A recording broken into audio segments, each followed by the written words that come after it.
Hi everyone, and welcome to tonight's mask making activity. My name is Crystal and I'll be showing you how to make your very own spooky mask. Here are some of the things you should have received in your bag. You should have a booklet with about 6 pins and 1 needle. Some of you may have a nose bridge, some of you may not. No worries if you don't. You should have received 2 elastics for the earpieces, a spool of thread, no worries if it doesn't match the color of your fabric, and 2 pieces of fabric. First thing you want to do is turn your pieces of fabric so that the good sides, or the pattern sides, are facing each other. Then you're going to thread your needle and tie a knot at the end of the thread. You can then go ahead and start sewing down one side of the square. No fancy stitches this time, just regular in and out.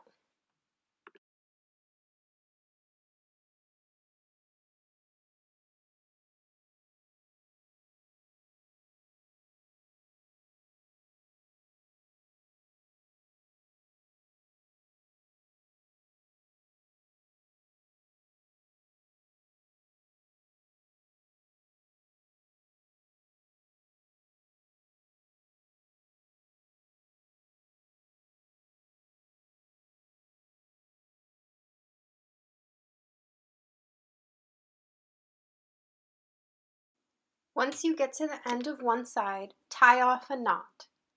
Then do the rest of the 3 sides almost exactly the same. When you get to the 4th side, you will need to leave about an inch unsewn.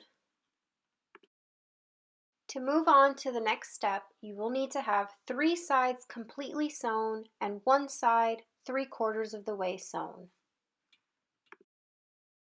Now that you have 3 sides completely sewn and 1 side that has a little bit of an opening, you're going to go ahead and flip the fabric inside out through that opening that you left. So if you can leave as little of an opening as possible, I would recommend that, but no worries if you have to leave it a little bit bigger. Go ahead and flip the entire mask inside out. You might need something sharp like scissors or a pencil or whatever it may be, just to get that fabric through that little hole so that it's inside out and the right fabric is on the outside.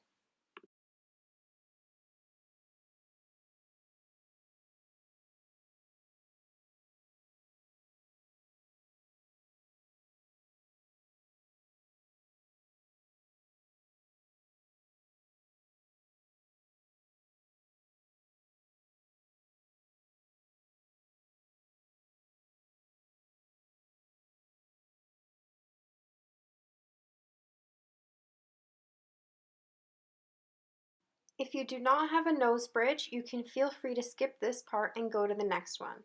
No worries if you don't, the mask will still function as regular.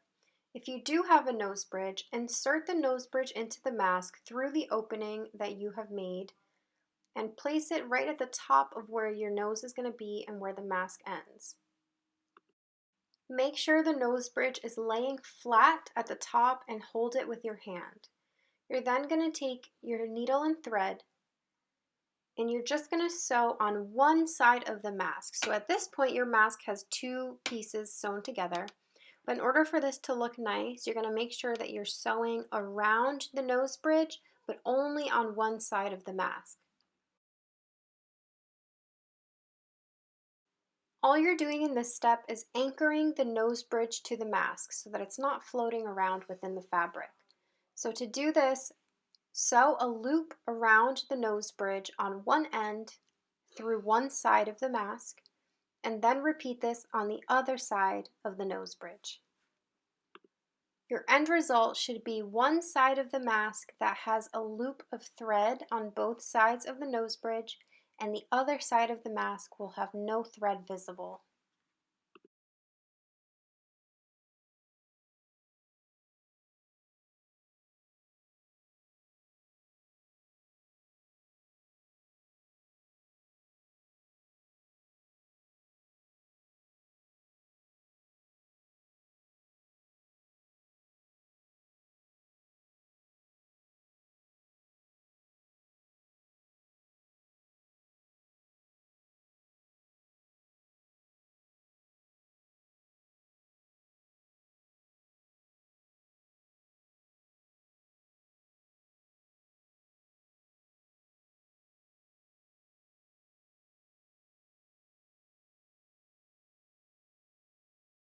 Once you've sewn the nose bridge into the mask, you can go ahead and close up the open hole that's in the mask, as we won't be needing it any longer.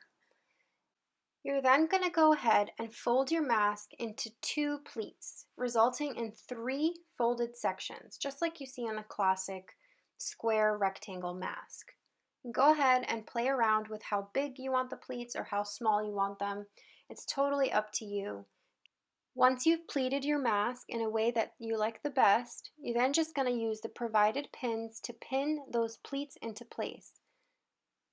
Provided pins to pin those pleats into place. Say that 5 times fast.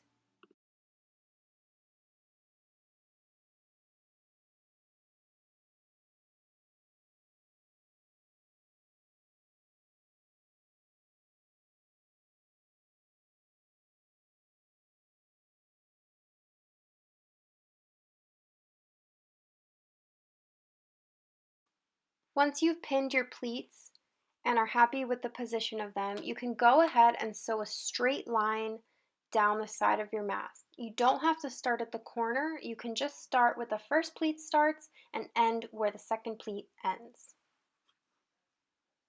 Just enough so that the mask is held together properly. So this is the first time that the color of your thread might be seen. It wasn't seen before because we ended up turning the mask inside out. So my tip for anyone who has a thread color that doesn't necessarily match their mask or a color that they don't really want to be seen that much, just make your stitches a lot shorter. The smaller you make your stitches, the more work it's going to be, but then you won't be able to see the thread as much. If you make bigger stitches, that's a bigger section of thread that's going to be visible.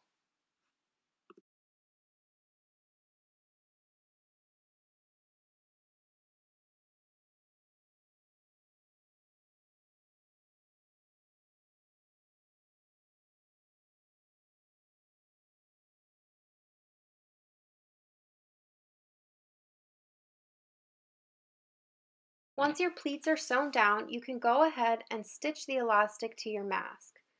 Make sure to line it up properly and measure it before you sew them onto your mask so that you have the right length that you need for your face and your ears.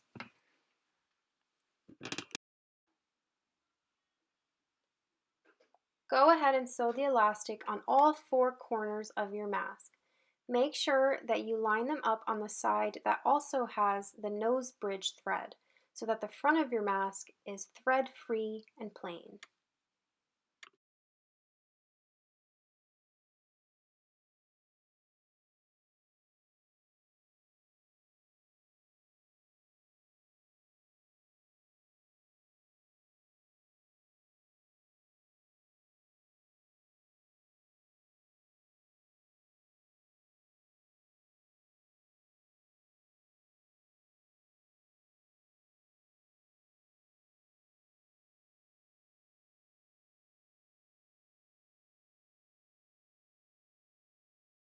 Once you've attached all 4 corners, then your mask is all done.